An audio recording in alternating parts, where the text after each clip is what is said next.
Բարի երեկո, ուղիղ եթերում Ազատության լրատվական կենտրոնն է։ Այսօր ծրագրում առաջարկում ենք։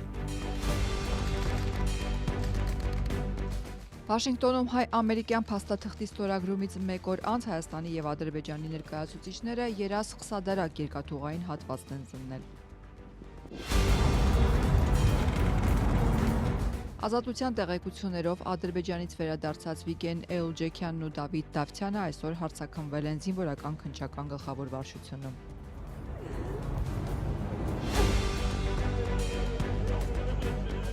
Իրանում հայերի շրջանում զոհեր կան, պաշտոնապես հաստատվել է 2 հոգու մահը։ Ոչ պաշտոնական աղբյուրները խոսում են ավելի մեծ թվի մասին։ Ես եմ լսել նույն 12-ը, 6 եմ լսել, բայց հաստատված գիտեմ Էջմինն է եւ ոչ չկա, գիտենք որ զոհեր կան։ Ինչու են վարչապետն ու մյուս պաշտոնյաները մի քանի միլիոնանոց պարգևավճարներ ստացել։ Ըստ Փաշինյանի, այսպես նաև կոռուպցիոն գայթակղություններն են զսպում։ Ըստ ընդդիմության, սա քաղաքական կոռուպցիա է։ Զինծառայող Պետրոսյանի մահվան դեպքի առթիվ նախաձեռնվել է քրեական բարույթ։ Քննչականը հրաժարվում է հայտնել, թե ինչ հոդվածով։ Կրեմլը հայտարարել է, թե համաձայն է Միացյալ Նահանգների նախագահի դիրքորոշմանը, որ Ուկրաինայի նախագահը խոչընդոտում է խաղաղության շուրջ համաձայնագրին։ Взять на себя ответственность и принять соответствующее решение. Пока в Киеве этого не делают.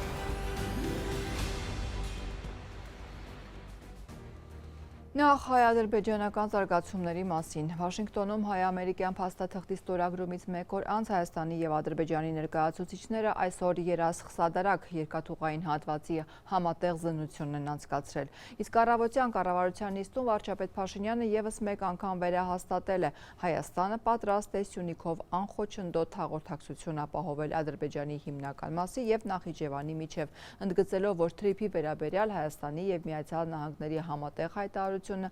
անկյունաքարային էր։ Հայ-ամերիկյան փաստաթղթի ստորագրումից հետո ամենահաճախ հնչող հարցը դարձյալ այն է, թե արդյոք Սյունիքով անցնելիս ադրբեջանցիները ստուգվելու են հայ մաքսավորների և սահմանապահների կողմից։ Վարչապետ Նիկոլ Փաշինյանն ուղիղ չի պատասխանում հարցին։ Թրիփով անցնելիս ադրբեջանցիները հայ սահմանապահներին հանդիպելու են, թե ոչ։ Տեքստը տալիս է ձեր բոլոր հարցերի պատասխանները, ասելով, որ մաքսային, սահմանային ոլորտներում Հայաստանի սուվերեն գործառույթները անքննարկելի են։ Նախորդին հրապարակված թրիփի գործնական կիրառության հայ-ամերիկյան փաստաթղթում կարդում ենք, որ կներդրվեն թվային գործիքներ, ինչպես ձևակերպված է անխոչնդոտ կապը դյուրացնելու համար։ Ըստ դրա հաճախորդների առերես սպասարկումը, այսինքն շփումը, կիրականացվի մասնավոր ընկերության աշխատակիցների միջոցով։ Ստուգման համար փաստաթղթերը նրանք են հավաքելու, տարանցման վճարները նույնպես։ Հայաստանցի սահմանապահներն ու մաքսավորները ըստ ընտրված մոդելի վերջնական որոշումների և ձևակերպումների անվտանգության ստուգման, զննման լիազորություններ կունենան։ Եթե մասնավոր ընկերության օպերատորին ընդունարանում, այսպես կոչված ֆրոնտ օֆիսում աշխատելու դերն է վերապահվելու, պետական մարմինների աշխատակիցները գործելու են բեք օֆիսում։ Արդյոք ֆրոնտ օֆիս, բեք օֆիս մոդելի ընտրությունը չի նշանակում, որ հայ մաքսավորներն ու սահմանապահները երկրորդ պլանում են լինելու։ Օրինակ, ինչպես հիմա Զվարթնոցում է, թրիփի վրա հայ սահմանապահները անձամբ ստուգելու են մեկնող ժամանողներին։ Այսօրվա ճեպազրույցում հարցրին վարչապետին։ Փաստաթղթում հստակ նշված է, որ ֆրոնտ օֆիսը կամ ընդունարանը չի որոշում, որոշումներ կայացնում են Հայաստանի պետական համապատասխան մարմինները, այսինքն բեք օֆիսը։ Զվարթնոց օդանավակայանի կարգավորումները գործում են արդեն շատ երկար ժամանակ եւ դրանից Հայաստանի ինքնիշխանությունը, տարածքային ամբողջականությունը հենց Զվարթնոցի հետ կապված կարգավորումներով որևէ կերպ չի տուժել եւ հետեւաբար այն ինչ տեղի ունենում Զվարթնոց օդանավակայանում, նույնը կարող է տեղի ունենալ Հայաստանի Հանրապետության ցանկացած այլ տարածքում եւ դա մեզ համար ընդունելի է։ Հայաստանը մտադիր է ստուգումը դյուրացնելու քայլեր ձեռնարկել, օրինակ բեռները կստուգվեն ընտրողաբար, եթե ռիսկային լինեն, տարանցիկ ռեժիմ կլինի, որը կապահովի կնքված եւ հետագիծ ունեցող բեռների անցումը։ Փաստաթղթերը էլեկտրոնային կներկայացվեն եւ կմշակվեն։ Նաեւ հարևան երկրների հետ, ինչպես գրված է, համակարգված սահմանային կառավարում կիրականացվի։ Այս ամենի կողքին շեշտվում է Հայաստանը պահպանում է լիակատար իրավազորությունը ինքնիշխան տարածքում։ Կառավարության այսօրվա նիստի հենց սկզբում վարչապետը հայտարարեց Ադրբեջանին Սյունիքով անցնող թրիփով անխոչնդոտ անցում տրամադրելու պատրաստակամության մասին։ Տրամադրված ենք եւ միանշանակ գնալու ենք դրան, այդ թվում Ադրբեջանի հիմնական մասի եւ Նախճեվան ինքնավար հանրապետության միջև անխոչնդոտ հաղորդակցությունը ապահովելու այն սկզբունքներով, ինչի մասին մենք բազմիցս խոսել ենք, եւ մեր տրամադրությունն է նա, որ այստեղ էլ մենք պետք է հակամարտության տրամաբանությունից դուրս գանք եւ գանք արդեն նորմալ խաղաղությանը հարիր մթնոլորտի եւ տրամաբանության։ Ալիևը չէր ասում սահմանի վրա պետք է ցուցանակի վրա գրվի Զանգեզուրի միջան։ Ինքը կոնկրետ գործիքակազմեր էր ասում, որոնցից մեկը սահմանի ելքի մուտքին հայ սահմանապահ մաքսավորը չպետք է ստուգեն ադրբեջանական բեռներ ու ուղևորներին եւ այլն։ Ընդդիմադիր Հայաստան խմբակցության падգամավոր Գեգամ Մանուկյանը նկատում է, եթե պաշտոնյաները չեն հերքում, որ ադրբեջանցիները հայ սահմանապահի երես չեն տեսնելու, նշանակում է հաստատում են։ Back office, front office-ը ի վերջո ինչ է։ Պարզ քանի որ չեն բացատրում ստորագրողները, բայց տողերը կարդալով հասկանալի է, որ գործառույթը սահմանի վրա իրականացնելու են լրիվ մասնավոր կազմակերպություն կամ այլ ազգիներ, կամ այլ մարդիկ, կամ այլ մոլորակայիններ, կամ ռոբոտներ, իբր մեր ինքնիշխանությունը վերդասելու համար ինչ որ մի X տեղ, բայց ոչ անցակետերում հայ պաշտոնյաները կնիկ կդնեն կամ օքեյ կսեղմեն, որը ինքնին Ալիևի Ադրբեջանի պահանջը հոպոզով չէր, իրականում այդ պահանջի կատարումն է։ Վարչապետ Փաշինյանի կարծիքով թրիփում երկու երկիր պետք է բաժնետեր լինի՝ Հայաստանն ու Միացյալ Նահանգները։ Գործարկման առաջին 49 տարում ըստ նախնական հայտարարության Հայաստանի բաժնեմասը 26% է լինելու, Միացյալ Նահանգներինը 74%։ Սահմանային մաքսային, որը Երեք արտգործնախարար Արարատ Միրզոյանը չէր տեսնում ոչ Թուրքիայի, ոչ Ռուսաստանի թրիփին մաս կազմելու հեռանկար, բայց ենթակառուցվածքներում ներգրավվածությունը չէր բացառում։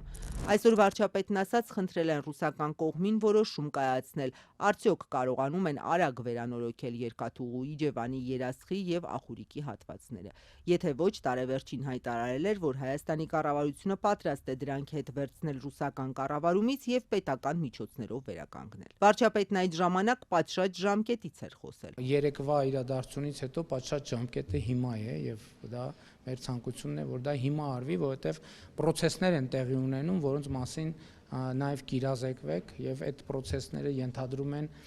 որ պետք է դա հնարավորինս արագ անել։ Վարչապետի հայտարարությունից ժամեր անց հայտնի դարձավ, որ Հայաստանի եւ Ադրբեջանի ներկայացուցիչները այսօր Երասխ-Սադարակ երկաթուղային հատվածի վիճակն են ուսումնասիրել։ Երևանի փոխանցմամբ դրա նպատակն է եղել հասկանալ, արդյոք այդ հատվածը պիտանի է, որպեսզի վերականգնման համար հատուկ շինարարական տեխնիկան կարողանա հենց երկաթգծով տարածքին մոտենալ։ Բայց տեղեկությունը փոխանցած տարածքային կառավարման նախարարությունը չի պարզաբանել, ինչ եզրահանգման են եկել կողմերը, արդյոք կա հստակություն երկաթուղու նորոգման հարցում, նաև հայկական թե ռուսական կողմը կիրականացնի դա։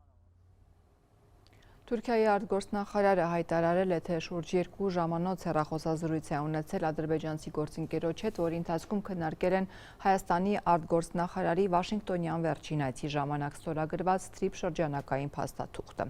Ֆիդանը կրկնել է, որ Բաքվի տեսլականը կարևոր է Անկարայի համար, ընդգծել Թուրքիան ցանկանում է Ադրբեջանի եւ Հայաստանի միջև վերջնական խաղաղության համաձայնագիր ստորագրվի, ինչպես նաև կարգավորվեն հայ-թուրքական հարաբերությունները։ Եվ Ադրբեջանը եւ Թուրքիան, ինչպես նաև Հայաստանը ունեն դրա համար անհրաժեշտ կամքը, ասել է նա։ Հայաստանի իշխանությունները վերջին շրջանում պարբերաբար ակնարկում են, որ շուտով Երևան-Անկարա հարաբերություններում առաջընթաց կլինի։ Երեկ թուրքական պետական Անատոլուն գրել էր, որ Հայաստանի հետ սահմանին գտնվող Ալիջան անցակետում աշխատանքները 90%-ով ավարտված են։ Երևանը դեռ 2 տարի առաջ է վերանորոգել իր մարգարայի անցակետը եւ վստահեցրել, որ այն պատրաստ է շահագործման։ Այժմ էլ 4 հայերի մասին, որոնք տարիներ գերությունից հետո 3 վերադարձան Հայաստան։ Ազատության տեղեկություններով նրանցից Վիգեն Էլջեքյանը եւ Դավիթ Դավթյանը այսօր հարցաքննվել են զինվորական քննչական գլխավոր վարչությունում։ Քննչական կոմիտեն առավոտից այս տեղեկությունը ոչ հաստատում, ոչ հերքում է։ Նույն վարչությունում սակայն Էլջեքյանին հանդիպել է Սփյուռքի գործերի գլխավոր հանձնակատարը։ Համացանցում էլ արդեն կադրեր կան, ինչպես են 5 տարվա բաժանումից հետո հանդիպում լիբանանահայ Վիգեն Էլջեքյանը եւ կինը Լինդան։ Հիշեցնեմ, որ 3 հայ գերիների վերադարձին զուգահեռ հայտնի դարձավ, որ Հայաստանը Սիրիային է հանձնել 44-օրյա պատերազմի ժամանակ գերեվարված եւ ՑՄ ազատազրկման դատապարտված վարձկաններին։ Արդյոք այս երկու զարգացումները իրար հետ կապված էին։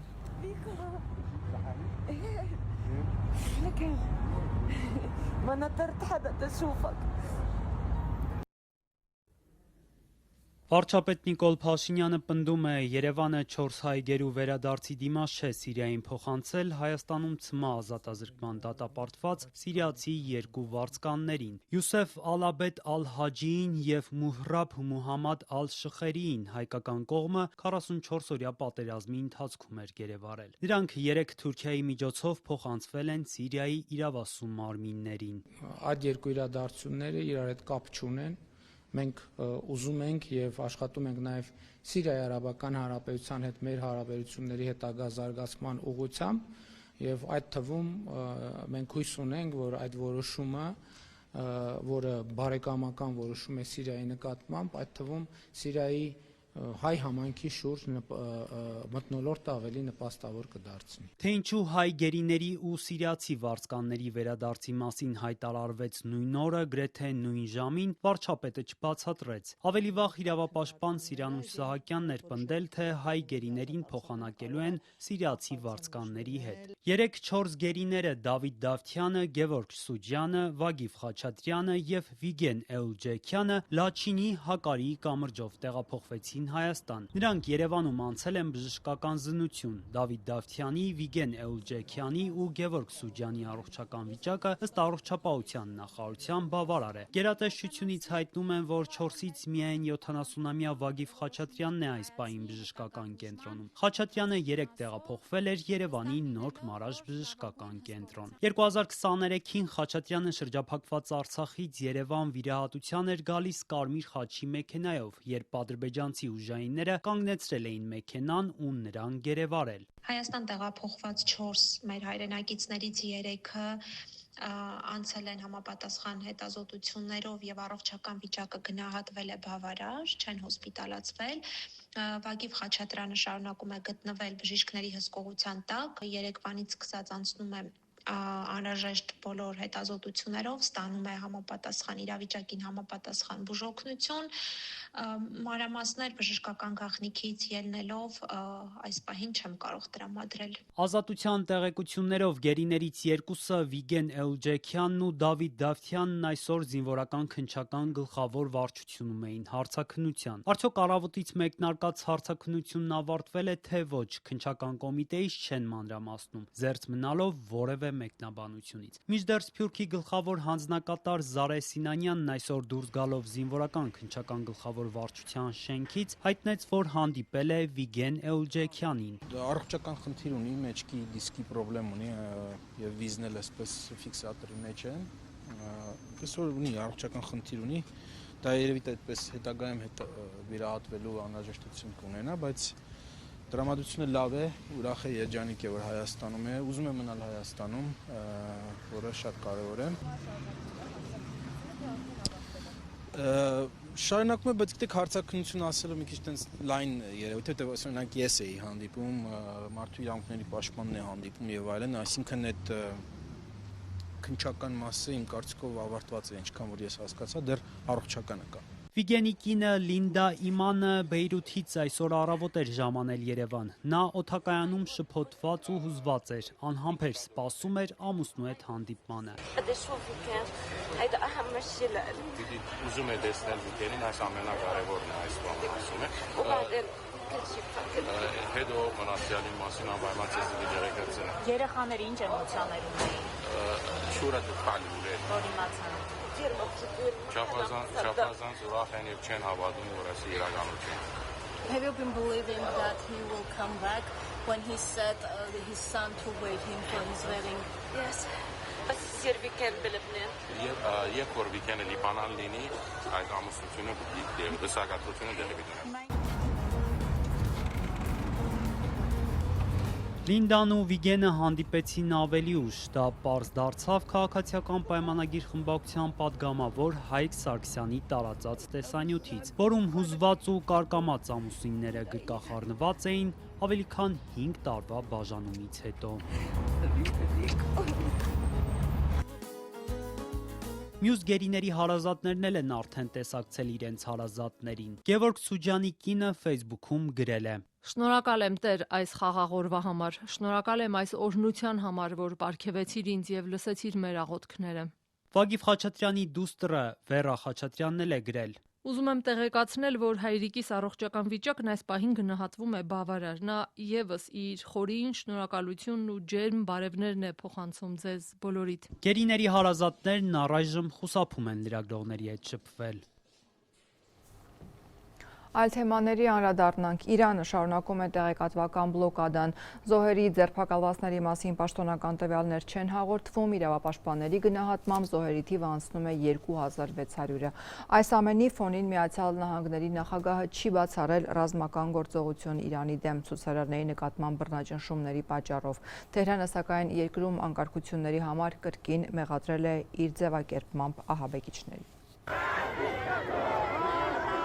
Իրանի իշխանություններն արդեն 7-րդ օրը շարունակում են անջատած պահել ինտերնետը երկրի ողջ տարածքում։ Հեռախոսակապը գործում է սահմանափակումներով։ Հակակառավարական ցույցերի ժամանակ սպանվածների եւ վիրավորների մասին պաշտոնական տվյալներ Թեհրանը չի հաղորդում, թեև իրավապաշտպան կազմակերպությունները հայտնում են մոտ 2600 զոհի մասին։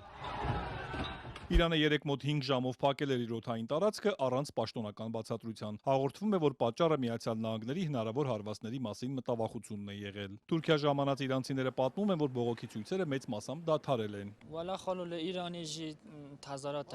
Իրանում քաոս է, Իրանում պատերազմ է, այն այժմ դադարել է, բայց անհասկանալի է, թե ինչ կլինի։ Բացի դրանից մենք ինտերնետ չունենք, չգիտենք ինչ է կատարվում երկրի ներսում։ Թրամփը ոչինչ չի կարող անել, երբ մուսուլմանական երկրները միասնական են։ Ամեն դեպքում ոչինչ չի կատարվում հիմա։ Մի քանի օր անկարգություններ էին, բայց ամեն ինչ ավարտվեց։ Ու մինչ երկրից դուրս եկած իրանցիները հավաստիացնում են, որ ցույցեր չկան, ականատեսները շարունակում են նոր մանրամասներ ներկայացնել անցած օրերի սարսափազդու իրադարձություններից։ Ցուցարարներից մեկը BBC-ին պատմել է, որ Թեհրանում հունվարի 8-ին ցույցից տուն վերադառնալիս են եղել կնոջ հետ, երբ կինը մահացու վիրավորում է ստացել։ Ամուսինը մոտ 1.5 ժամ կնոջ մարմինը միայնակ է տարել, մինչև օգնության են հասել տարածքի բնակիչները։ Տղամարդը պատմել է, որ կինը ցույցերին մեկնելուց մի քանի օր առաջ իրան չափահաս երեխաներին պատմել է երկրում կատարվողի մասին եւ զգուշացրել, որ մեջբերում եմ երբեմն ծնողները գնում ցույցերի եւ չեն վերադառնում։ Իմ եւ ձեր արյունը ոչ մեկի արյունից թանկ չէ, ըստ ամուսնու երեխաներին ասել է մայրը։ Մի բժիշկ CNN-ին պատմել է, որ հունվարի 8-ին իրեն շտաբ կանչել են հիվանդանոց, որտեղ բառացի քաոս էր, բոլոր հիվանդասենյակները լի էին վիրավորներով։ Նա ասել է, որ ամբողջ օրը վիրահատություններ է արել եւ նույնիսկ չի հիշում, թե քանի։ Մտահոգությունների ֆոնին, որ իշխանությունները կարող են ձերբակալված ցուցարարների նկատմամբ հաշվեհարդար տեսնել, Իրանի դատական իշխանությունը հայտնել է, որ 26-ամյա Էրֆան Սոլթանին մահապատժի չի ենթարկվել։ Ըստ հաղորդումների մահապատիժը նախատեսված էր 3։ ԱՄՆ նախագահը չբացառելով Իրանում ռազմական միջամտությունը հայտարարել է, թե իրենց վստահեցրել են, որ Իրանը ցուցարարներին մահապատժի ենթարկելու որևէ ծրագիր չունի։ Մեզ ասել են, որ Իրանում սպանությունները դադարեցվել են, մահապատիժ կամ մահապատիժներ իրականացնելու ծրագիր չկա։ Ինձ ասել են, որ վստահելի աղբյուր է հայտնել։ Վստահ եմ, բոլորս շատ կվրդովվենք, եթե մահապատիժներ տեղի ունենան։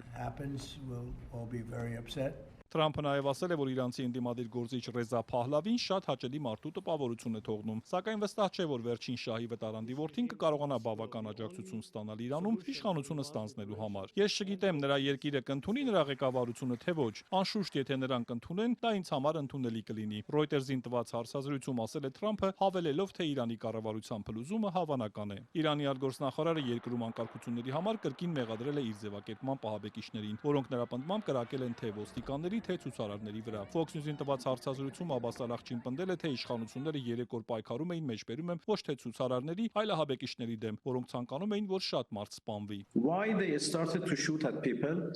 Ինչու, որովհետև նախագահ Թրամփն ասել է, որ եթե սպանություններ լինեն, նա կմիջամտի եւ նրանք ցանկանում էին նրան ներքաշել այս հակամարտության մեջ, եւ դա կոնկրետ իսրայելական դավադրություն էր։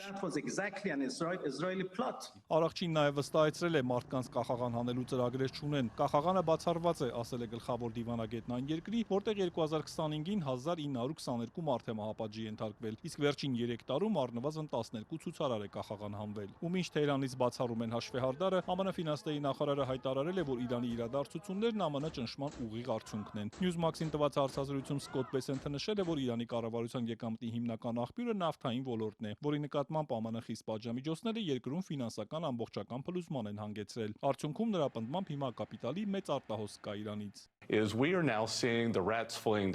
Ֆինանսների նախարարությունը, որը կիրառում է պատժամիջոցներն, այժմ տեսնում է, թե ինչպես են առնետները լքում նավը, որովհետև մենք տեսնում ենք, թե ինչպես է Իրանի ղեկավարությունը միլիոնավոր եւ տասնյակ միլիոնավոր դոլարներ գաղտնի դուրս հանում երկրից։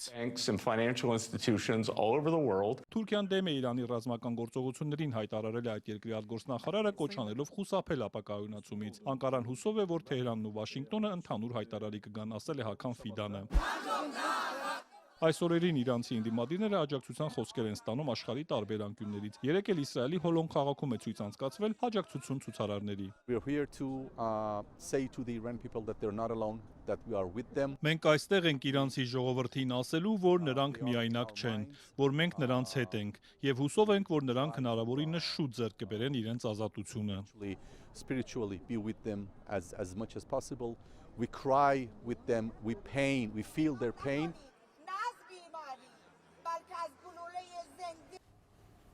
Իրանում հայերի շրջանում զոհեր կան, պաշտոնապես հաստատվել է 2 մահվան դեպք, թե ոչ պաշտոնական աղբյուրները խոսում են ավելի մեծ թվի մասին։ Իսկ Երևանում Իրանի դեսպանատան առջև անցկացված մի քանի բողոքի ակցիաներից հետո պաշտոնական Թեհրանից կոշտ քննադատություն է հնչում Հայաստանի հասցեին։ Դրանք այսօր փորձել է փարատել վարչապետ Փաշինյանը։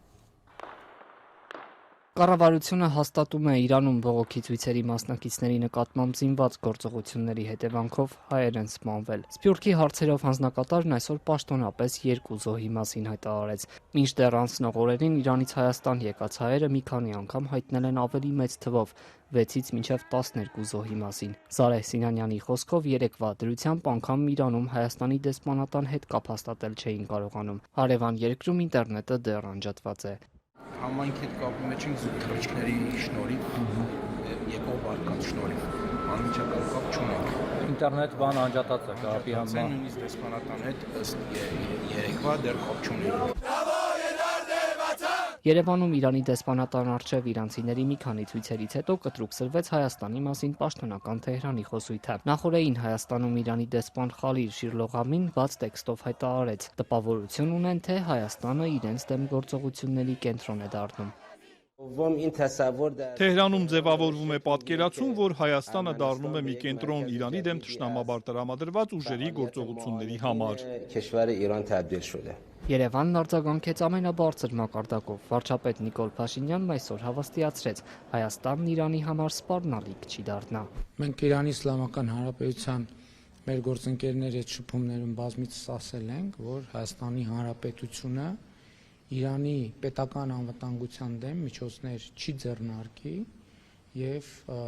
նույնը ակնկալում ենք նաեւ Իրանի Իսլամական Հանրապետությունից։ Դեսպանը վրդովված է իրենց դիվանագիտական ներկայացուցչության շենքի առջև շարունակվող բողոքի ակցիաներից։ Շիրղոլամին Հայաստանի իշխանություններին ըստ էության մեղադրում է այդ ցույցերը չարգելելու համար։ Փաշինյանը պատասխանում է. Երևանն այդպիսի պրակտիկա չունի։ Երևանյան ակցիաների մասնակիցները պահանջում են դադարեցնել Իրանում արյունահեղությունը։ Նաև կրոնական իշխանության հեռացման կոչեր էին հնչեցնում։ Երեկոյան ժամը 6-ից մինչև 9 ականատեսն ենք լինում, որ մի խումբ հավաքվում է Իրանի դեսպանատան դիմաց, շատ անհարգալից վիրավորական արտահայտություններով են հանդես գալիս։ Չնայած որ մենք շարունակաբար բողոք ենք հնչեցնում, այս գործընթացը շարունակվում է։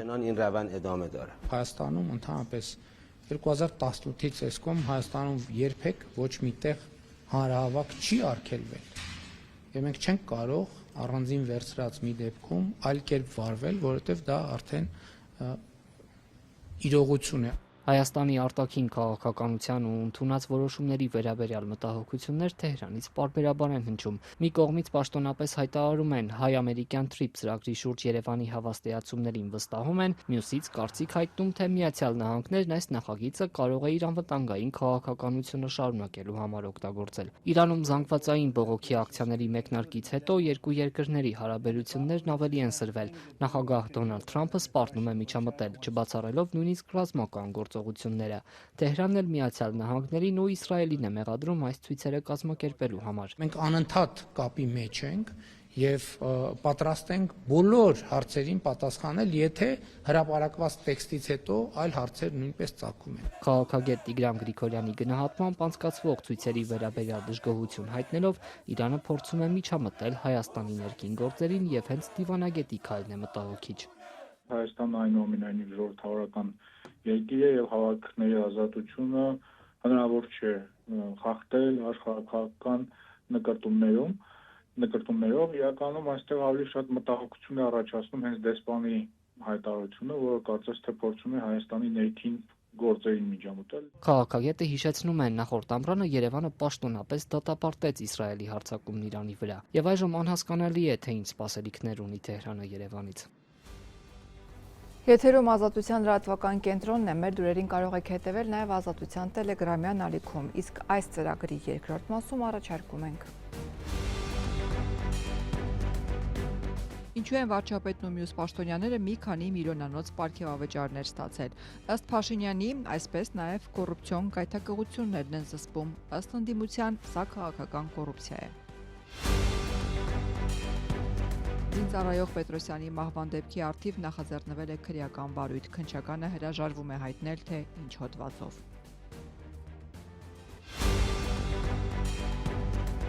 Կրեմլը հայտարարել է, թե համաձայն է Միացյալ Նահանգների նախագահի դիրքորոշմանը, որ Ուկրաինայի նախագահը խոչընդոտում է խաղաղության շուրջ համաձայնագրին։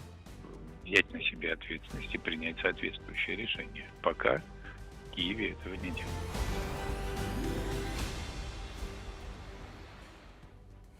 Զինծառայող Վահան Խաչատուրի Պետրոսյանի մահվան դեպքի առթիվ նախաձեռնվել է քրեական վարույթ, նշանակվել է դիակի դատաբժշկական փորձաքննություն։ Քննչական կոմիտեն սակայն չի բացահայտում, թե ինչ հոդվածով է հարուցվել վարույթը։ Հաղորդում են միայն, որ նախաքննություն է ընթանում։ Պաշտպանության նախարարությունը երեկ էր հայտնել, որ հայտնաբերվել է զինծառայող Պետրոսյանի դին հրազենային վնասվածքով։ Չէի նշել, թե քանի տարեկան էր նա։ Ազատության տեղեկություններով Պետրոսյանը ժամկետային զինծառայող էր։ Տարեվերջից քննարկման թեժ առարկա է պաշտոնյաների պարգևավճարների թեման։ Պատգամավորների բանկային հաշիվներին դեկտեմբերին մոտ 3 միլիոնական դրամ էր փոխանցվել։ Երեկ էլ պարզվեց պետական բյուջեից 3.5 միլիարդ դրամ է բաժանվել գործադիրին։ Նախարարները 6-7 միլիոն դրամ հավելավճարներ են ստացել։ Այդ շռայլ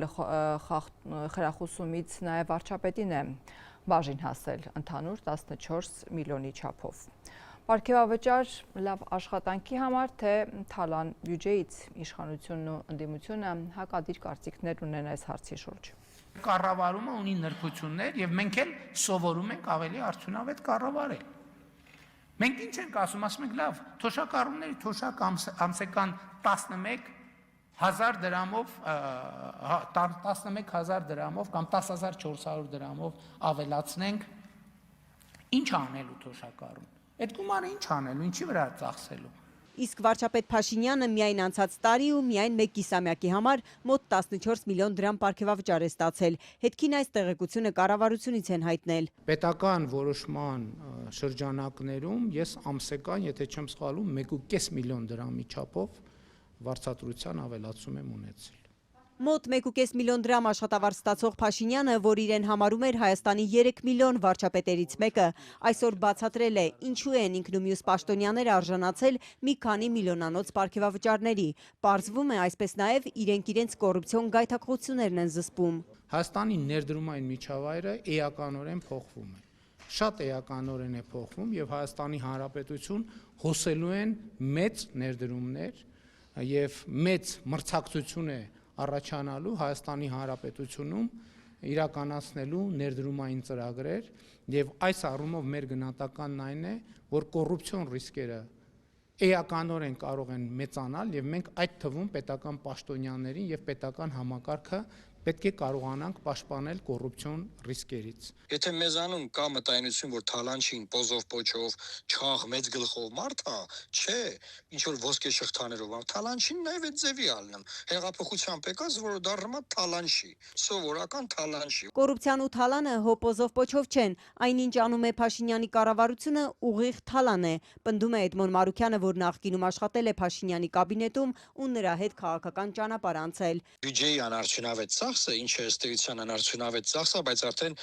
նստածա իրանց բանկային հաշիվների վրա։ Դա նույնպես կոռուպցիա է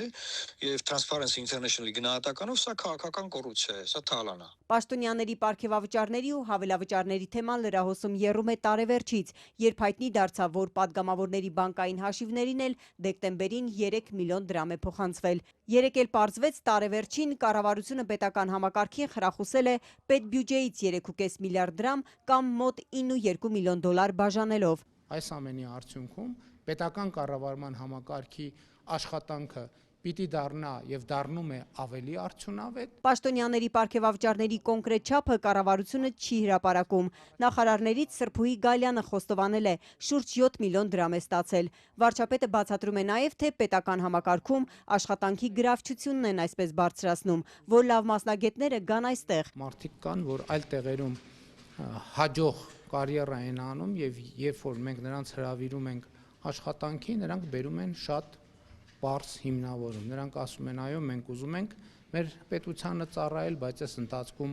մենք ստանձնել ենք ֆինանսական պարտավորություններ, որը մեր ընթացիկ աշխատանքի հետ լիարժեք, համարժեք եւ համապատասխան է, եւ մենք օբյեկտիվորեն չենք կարող այդ որոշումը ընդունել, այսինքն տեղափոխվել աշխատանքի պետական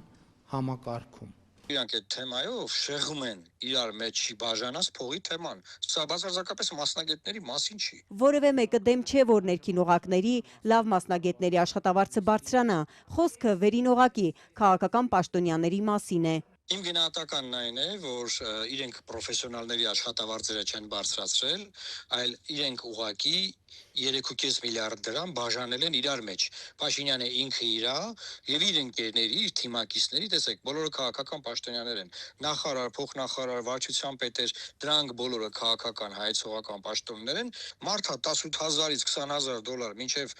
6000 դոլար փող են բաժանել 7000։ Ամենակարևորը ես կարծում եմ, որ այս մոտեցումը չի համապատասխանում հանրային արդարության սկզբունքին եւ առաջացնում է որոշակի խնդիրներ կապված պետական համակարգի նկատմամբ Հայաստանի Հանրապետության քաղաքացիների վստահության բարձրացման ուղղությամբ։ Նիկոլ Փաշինյանի բացատրությունները չեն համոզել նաեւ քաղաքացիական հասարակությանը։ Շռայլ պարգևավճարները քաղաքական կոռուպցիա է որակել Transparency International հակակոռուպցիոն կենտրոնի մասնագետ Վարուժան Հոկտանյանը։ Նրա գնահատմամբ այդ գումարը բաժանվել է նախընտրական տարում պաշտոնյաների լոյալությունն ու իշխանության օգտին ձայներ ապահովելու նպատակով։ Իրավապաշտպան Զարուհի Հովանիսյանի համար էլ հիմնավոր չեն կառավարության ղեկավարի պարզաբանումները։ Վարչապետը ուզում է ասել 1000 մի դարդ ունենք, 1000 ցավ ունենք եւ այդ ցավերը փակելու համար մենք պարգևավճարներ ենք ստանում եւ դա ամենահեշտ միջոցն է այդ բացերը փակելու համար։ Նիկոլ Փաշինյանի բացատրություններից մեկն էլ այն է, թե պարգևավճարով մասնագիտական որակը բարձրացնելու հարց են լուծում, ինքնակրթվում են, վերապատրաստվում։ Իսկ ով է ստուգում, ով ինչպես է այդ գումարը ծախսում։ Նույն Փաշինյանը որտեղ է շարունակում կրթվել, հարցնում է իրավապաշտպանը։ Նույն ինքը վարչապետը շարունակական կրթությամբ այս պահին չի զբաղվում որևէ բուհում, որևէ տեղ ֆինանսական միջոց չի ներդնում, որպեսզի շարունակի սովորել։ Իրավապաշտպան Հովանիսյանը այս միլիարդների մասին դեռ տրամաբանական բացատրություն չի լսել, իսկ արդարացումներից համոզվել է Փաշինյանի կառավարության համար էլ իշխանությունը հնարավորություն է պետական միջոցների ամենամեծ կտորին հասնելու համար։ Նիկոլ Փաշինյանի նախաձեռնած հոգևոր նորոգման օրակարգը ըստ որոշ հոգևորականների ահազանգերի հասել է նաև բանակ։ Պատմում են, թե Սյունիքում եւ այլ կորպուսներում գնդերեցներին հավաքել են հրամանատարները, պահանջելով աջակցություն, որոշ դեպքերում դա ուղեկցվել է ճնշումներով։ Մայրաթոռում անհանգստացած են, ասում են դա լուրջ հարված է հայոց բանակին եւ ազգային անվտանգության հիմքերին, մինչդեռ Պաշտպանության նախարարությունը սպառնալիքների մասին տեղեկությունը հերքում է։ Անձնվեր ծառայություն իրականացնել։ Հոգևոր նորոգման օրակարգը հասել է բանակային կորպուսներ, Գորիսի հոգևոր հովիվն է ահազանգում։ Հրամանատարները ճնշում են գնդերեցներին։ Սյունիքի մարզի բանակի բոլոր հոգևորականներին հավաքել է կորպուսի հրամանատար Արմեն Գյոզալյանը։ Կորպուսի հրամանատարը սային կանչել է,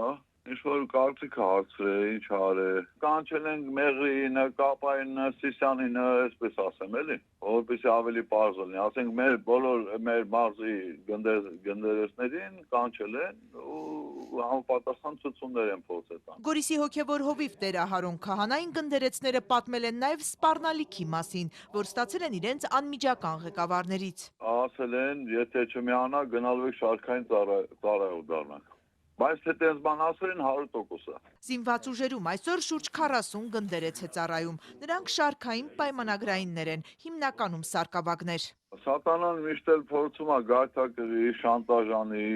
եւ այլն։ Դա նորմալ է։ Նա իրանք էլ երեխեք են, ծառաներ են,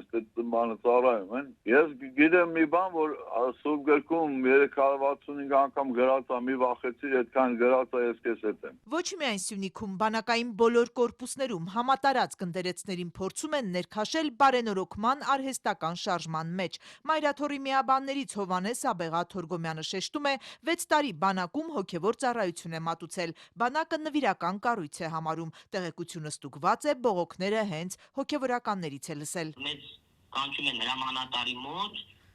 եւ թուղթ են ներկայացնում, որ արդյոք դրանք միանում են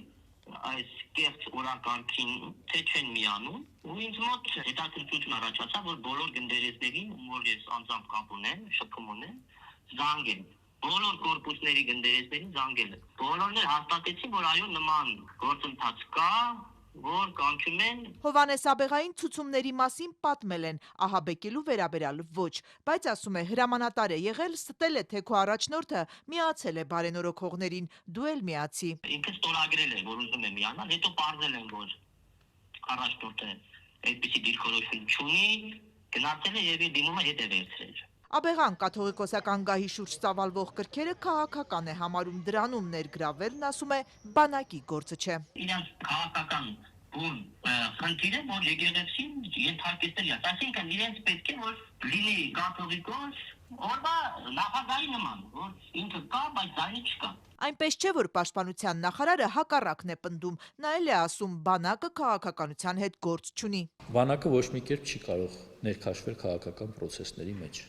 Սա ես բացառում եմ ամբողջությամբ։ Այդ դեպքում ինչու են զինվորականներն այժմ տարվել հոգևոր ռեֆորմով ու գնդերեցներից աջակցող հայտարարություններ են փորձում պոկել, ըստ որոշ քահանաների նաև սպառնալիքներով։ Պաշտպանության նախարարության խոսնակը գնդերեցների հետ հրամանատարական զրույցները չի բացառում է սպառնալիքները։ Գնդերեցների ընդհանուր առմամբ զինված ուժերի հոգևոր առաջնորդության առանձնահատկություններից մեկն այն է, որ նրանք տարատեսակ թեմաների շուրջ, զորամասերի հրամանատարության հետ ծառայողական եւ նաեւ ոչ ծառայողական թեմաների շուրջ բազմաթիվ քննարկումներ կարող են ունենալ։ Չէ՞ որ արկա են նաև միջանձնային հարաբերություններ, ինչ վերաբերում է գնդերեցներին այս կամ այն հարցի առնչությամբ սպառնալուն, ապա նման տեղեկատվություն Պաշտպանության նախարարությունը չի ստացել եւ հերքում ենք այդ տեղեկատվությունը։ Մայրաթոռից հայտարարում են իշխանությունների կողմից իրենց դիրքի չարաշահմամբ նման գործողությունների մեջ գնդերեցների ներքաշումը ու կիրառվող հարկադրանքները վտանգում են այս ինստիտուտի առաքելությունը ու դա լուրջ հարված է հայոց բանակին ու ազգային անվտանգության հիմքերին։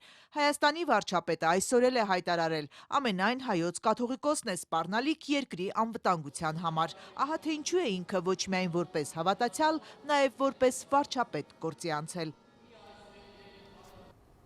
Կառավարության շենքի դիմաց այսօր կրկին հավաքվել էին բեռնատարների վարորդներն ու բեռնափոխադրողները։ Նրանք այս անգամ եւս պատասխան չստացան էկոնոմիկայի նախարարությունից։ Արդյոք Հայաստանի կառավարությանը հաջողվել է ռուս գործընկերների հետ համաձայնության հասնել օտարերկրացիների Ռուսաստանում տարեկան մնալու ժամկետի հարցում։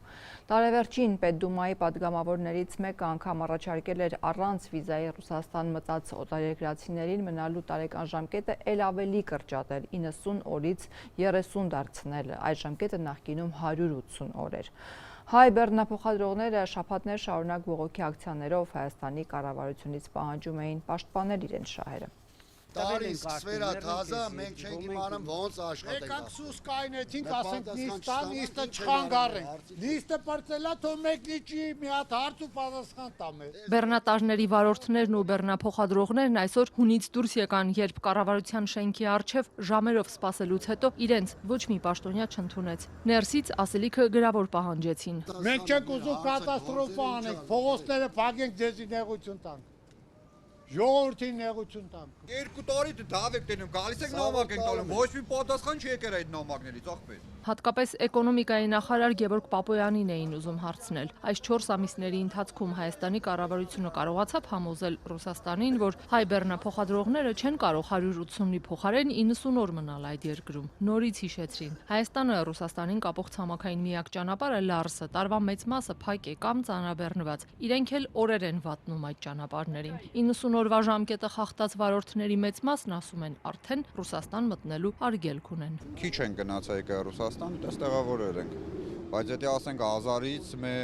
200-ին էլի չի լրացել, թե շատերին լրացել է։ Ռուս падգամավորներից մեկն էլ վերջերս առաջարկել է այդ 90 օրը 30 դարձնել։ Դա օրենքի նախագիծ է, հիմա չգիտենք, կընդունվի, չի ընդունվի, ոնց կլինի, բայց Ռուսաստանն է, միգուցե ընդունեց։ Դժգոհում են, թե սա միակ հարցը չէ, որ իրենց աշխատանքն անհնարին է դարձնում ու դուրս թողնում շուկայից։ Ասում են, ոլորտը բարձի թողի վիճակում է։ Ըստ նրանց սնկի պես աճում են այն միջնորդ կազմակերպությունները կամ անհատները, որոնք սկսել են երրորդ երկրների վարորդների ներգրավել Ռուսաստանից Հայաստան բեռներ տեղափոխելու համար։ Հայ վարորդները պնդում են, պատճառն այն է, որ իրենք բարձր հարկեր են վճարում Հայաստանում, Ռուսաստանում եւ Վրաստանում, մինչդեռ այլ երկրներից Հայաստան մտնող բեռնափոխադրողները նվազագույն հարկային բեռ ունեն, ինչի շնորհիվ կարողանում են իջեցնել ծառայությունների գները։ Մենք Վրաստան մտնելուց մուծում ենք $400 փող։ Ռուսաստան էլ գալուց ճանապարհի փողը ասենք այնտեղ բռնում է $600, $500, բայց նույն ռուսը, նույն վրացին մնում աստը 15000 դրամ է մուծում, 15000 դրամ։ Պետական մուծումները։ Պետական մուծում է։ Մենք էլ մնում ենք պետական մուծում ենք $400։ Վրաստանի։ Հա թե Վրաստան, թե Ռուսաստան։ Ասենք իրանք տեղավորվում են, այդ դրա հաշվին կարում են, ասենք, եթե անկանիզմ ենք, չեն կարում ենք։ Տրանզիտ փող եք։ Հա, ասենք այստեղ սայլարկեն 500 դրամ է, ասենք Ռուսաստան, ասենք 300 դրամ է։ Բարձա պետք է ռուսը ասենք բանան, ասենք, մեզնից մի $400-500, ասենք մեր բեռները վերցա բերա Հայաստան։ Մենք չենք տեղավորվում։ Մենք A-կետից B-կետը Աբրանքը տեղափոխեցինք, հա, խոսքի մի հատ X գումարով, բայց մենք դրա մեջ չենք տեղավորվի։ Այն վրացին կամ այն մյուսը, ռուսը, բելարուսը իրանք մեզնից $500, մինչև $1000 էլ հնարավոր է էժան բերեն, որտեղ մենք այդ $1000 կթողենք Վրաստանում, կթողենք Ռուսաստանում։ Վարորդները պնդում են հիմնականում այդ լոգիստական ընկերություններն ու երրորդ երկրներից բեռներ բերողները մեծ ծավալի կանխիկ շրջանառություն ունեն։ Ես հարկատու եմ, չէ՞։ Ինձ հերոս էին անվանում 2 տարի առաջ կարծեմ։ Բայց իմ շահերը ով է պահելու։ Երրորդ երկրի բեռնափոխադրողին մենք դեմ չենք, բայց չափ գոյություն ունի երրորդ երկրի բեռնափոխադրող։ Բեռնափոխադրողները ստիպված մեքենաները վաճառում են։ Մեքենաները, ասենք, բիզնեսա փող են ներդրել մարդիկ, վարկեր են վերցրել։ Հարցնում են, ինչու ոլորտը չի կարգավորվում, ինչպես են օտարերկրացի վարորդներն աշխատում առանց լիարժեք հարկային վերահսկողության եւ ինչու պատկան մարմինները չեն ստուգում ժամանակավոր գործող անհատ լոգիստներին։ Եթե մեկը սկլորիկ կանխիկ գումար տա մյուսին, պեկը կկանգնի գլխներիս, ասում են բեռնափոխադրողները, որոնք այս հարցի պատասխանները ստանալու համար նախորդ տարի մի քանի պաշտոնյաների են հանդիպել, բայց Երրորդ հանդիպումից ոնց որ ասած սենց կներեք ցրեցին։ Երբ որ խնդիրը բարձրացնում ես, ոչ մեկ չգիտի ում տիրույթի տակ է։ Ոչ մեկ չգիտի։ Տրանսպորտի նախարարության տիրույթի տակ չի, որովհետև ինքը ավելի շատ շարժի հետ է կապված։ Ստեղ գալիս է ֆինանսների նախարարությունը, սենց նայում է մեզ, էկոնոմիկայի նախարարությունը նույնպես։ Չգիտեն ում տիրույթի տակ է, ով պետք է օգնի։ Ու 2 տարի նույն հարցը բարձրացնում ենք, ոչ մեկ չգիտի, մի բառ են ասում։ Շուկա է, հասկացեք շուկա է, բայց շուկան չունի իր օրենքները։ Բեռնափոխադրողները նաև վարչապետ Փաշինյանի ֆեյսբուքյան պաշտոնական էջին են նամակ գրել։ Այսօր նույն նամակը նորից հանձնեցին։ Մանցակետերումը լքել եք, հաշվեք։ Օրվա մեջ 100 հատ բեռնատար խոսքի մտնում Հայաստան, հա, 99 այլ երկրի մեքենաներ։ Նա տեսեք, այդ մարդիկ եկան, գնացին այնտեղ դադարվեցին։ Այդ փողը քաշ կանխիկ փողը առան ու իրանց երկիր։ Դե փողը անտեսեք ուրա։ Վերջում, երբ արդեն թևաթափ ու բարգացած տուն գնալիս են եղել, ճանապարհին պատահական էկոնոմիկայի նախարար Գևորգ Պապոյանին են հանդիպել։ Նա երկար ժամանակ չի ունեցել վարորդներին լսելու, մեկի բջջայինի համարն է վերցրել ու խոստացել կզանգի։ Առաջի հարցը ուղեցինք 90 օրերի հետ կապված ինչ պաշտոնական տեղեկություն կա։ Իմ անձնական համարս վերցրեց պարոն Պապոյանը, ասեց ավելին կպարզեմ, ձեզ ավելին կասեմ։ Խնդրեցինք, որ բեռնափոխադրման ոլորտին ուշադրություն դարձնել, ասեց դա տարածքային կառավարման նախարարության տիրույթի տակ է։ Մենք էլ ասացինք, որ տեղից էլ ասում են, իրանք էլ չգիտեն, որ տիրույթի տակ է, ասեց չէ, փորձեմ ինքս նախարարի հետ խոսել այդ մասին, ձեզ տեղյակ կպահեմ։ Ազատությանն այսօր չհաջողվեց էկոնոմիկայի նախարարի հետ հեռախոսով կապ հաստատել։ Նա մեր զանգերն անպատասխան թողեց։